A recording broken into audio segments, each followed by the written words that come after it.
Make a list of all the things you can do. Get right on those. Discipline yourself for those, both for the results and for the muscle and for the practice, so that when life hands you some big challenges, you'll be ready. But see, if you don't handle the small ones, you can't take care of the big ones. Here's the steps. Number one, find out how things work. The first key to doing better is find out. To change your life, really, you need ideas. There isn't anything an idea can't change. And Schoaf taught me the major problem is lack of an idea, not a problem. At first, I didn't have any money. I said to Mr. Schoaf, I don't have any money. He said, that's not a problem. Now, see, up until then, I always thought it was. I was confused. He said, no, the problem is lack of an idea on how to create money and wealth. It isn't lack of money, it's lack of ideas. So if you get the ideas, see, you can change anything. Now, to get ideas, you need a constant study of finding out. And they have to all be brought under the organizational structure of long-term collective vision. And in order to do that, you have to be disciplined. And any discipline, technically speaking, is an attempt to bring all those competing short-term impulses under a larger scale and more inclusive framework. You do that, and then, well, that's actually what gives you freedom.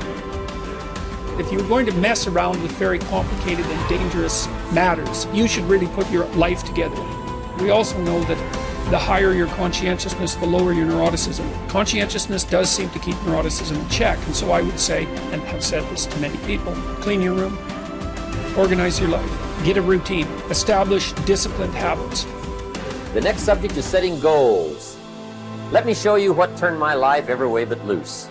Setting goals. Here's what can easily happen if you don't set goals. It's easy to let life deteriorate into making a living instead of designing a life. And we all have a choice. Make a living or design a life. It's easy to get trapped by economic necessity. But the best advice I can give you on how to break out of that trap is to learn how to set goals. Mr. Schoaf put it to me this way. He said, Jim, if you had enough reasons, you could do the most incredible things. If you have enough reasons. Write down your why. What are you doing this for in life? Your why should be something so big that it changes the whole outlook on how things are with you and your purpose. Think about your passion. Think about your opportunities. And that's how you find your purpose. When that why meets up with your passion, your opportunity, your purpose, then you'll find out.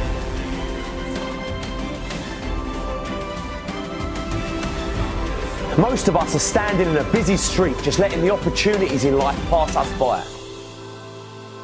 We're waiting for the perfect situation, the perfect circumstances, the perfect opportunity, the perfect time. There's never going to be a perfect time or the perfect moment. There's never a perfect moment to do something great with your life. Take a look at the clock. That thing ain't stopping for nothing, baby. It's going to keep ticking, keep moving, keep passing you by all the time you're waiting for it to read perfect o'clock. You have to take action now. Whatever that goal is, whatever that dream is that you're holding in your mind, now is the time. Forget all your excuses. Forget all your problems. Not tomorrow, not next week, but right here, right now. Why keep looking around at people that are where you want to be, living the type of life you want to live? Look at that place where they are and say to yourself, now is my time. Now is my moment. Now is your moment. Today is that day. I want you to be terrified of sitting on the sidelines and doing nothing. Waking up in 6 days or 6 weeks or 6 years or 60 years and being no closer to your goal. You've made no progress. That is the nightmare. Do the extra repetition, run the extra mile, go the extra round, make the right choices. Give the full measure. Fight back. Go down swinging. Give every day everything you've got. Embed that long-term goal in your mind. Burn it into your soul. I got here not because I'm the strongest, not because I'm the fastest, not because I'm the best. I never stopped fighting. It got harder and it got harder, and it seemed the further I climbed, the harder it got. But I didn't stop, I didn't quit. I just kept fighting and fighting and fighting. Think about it, write about it, talk about it, hang it up on your wall, but most important, do something about it every day. Every day, do something that moves you toward that goal, that keeps that goal alive and in sight and in focus. Do what you say, mean what you say, follow through for something for one time in your life. One time.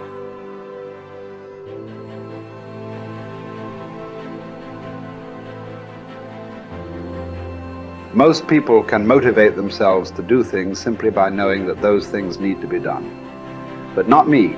For me, motivation is this horrible, scary game where I try to make myself do something while I actively avoid doing it.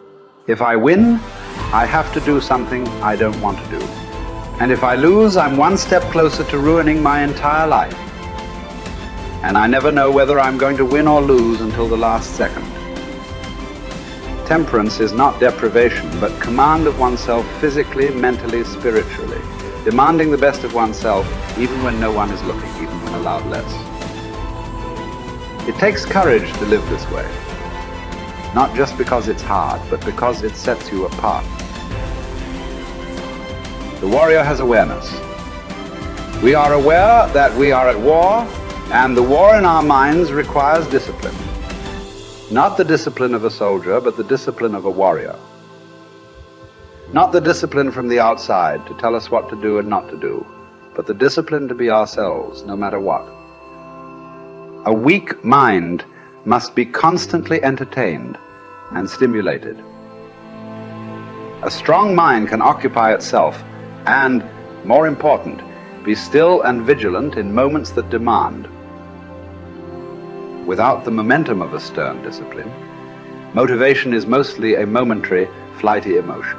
For it works best under the supervision of discipline, but can serve as not only an ally, but also an enemy, because in anything that requires your self-discipline, whether going to church, going to classes, going to workouts, going through trainings, completing jobs, reading books, living well, eating healthily, studying, practicing something, the more times you skip, the more relaxed and motivated you'll become about skipping. And the next thing you know, you've quit your fight altogether. Or put in short, the more you skip, the more you'll skip until you've quit. Maybe then you'll see that motivation bears its fruits when watered by discipline, but it spoils when not. We don't need accomplishments to feel good or to be good enough. What do we need? The truth. Not much. Some food and water. Work that we can challenge ourselves with. A calm mind in the midst of adversity. Sleep. A solid routine, a cause we are committed to. Something we're getting better at. Everything else is extra. Or worse, as history has shown countless times, the source of our painful downfall. If the first step is just showing up, committing to doing something each day, then the next step is finding something to focus on getting better at each day. And in this, where cumulative improvement meets compounding returns, we can harness one of the most powerful forces on earth. Think about it. Most people don't even show up. Of the people who do, most don't really push themselves. So to show up and be disciplined about daily improvement, you are the rarest of the rare. Life is filled with all sorts of difficulties and challenges. Work will not always go well. But working out is in our control.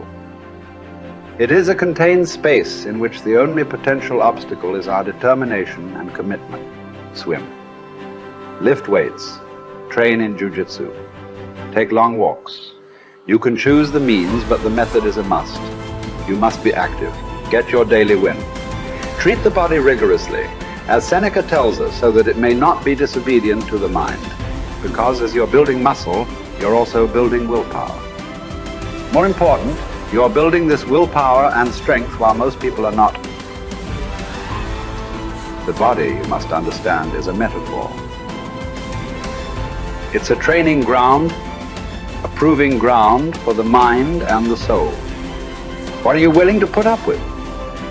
What can you do without? What will you put yourself through?